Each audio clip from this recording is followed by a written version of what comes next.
Welcome to Dwarka electronic. આજ આપણે ઓનલાઈનમાં સાઇડલી ફિટ કરવાની છે, તો ઓનલાઈનનું કામ ચાલુ છે સાઇડલીનું।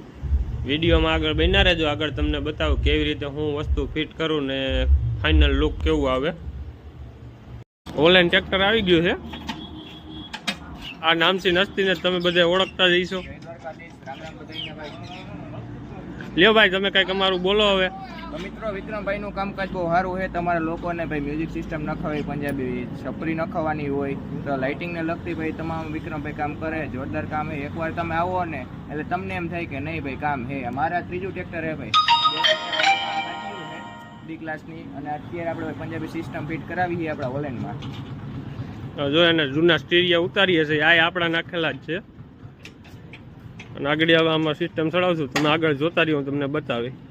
ટ્યુબ પાઇપ ફિટ થઈ ગયો છે, આ રીતે ફિટિંગ કર્યું છે એનું। જો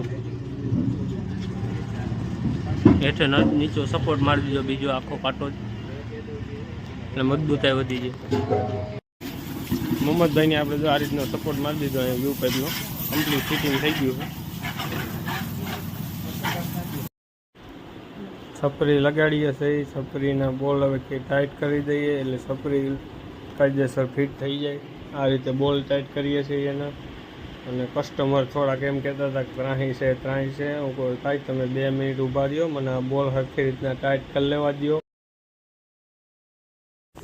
વાયરિંગ બધું કમ્પ્લીટ થઈ ગયું, ટેપ બેપ લાગી ગઈ। આ સિસ્ટમનો વાયર જો આવી ગયો 4 mm, અહીંયા પણ આવી ગયો, બાકી બધું વાયરિંગ કમ્પ્લીટ થઈ ગયું છે। અહીંયા આપણે હોરન લગાડી દીધા છે, હોરનનું વાયરિંગ પણ થઈ ગયું છે।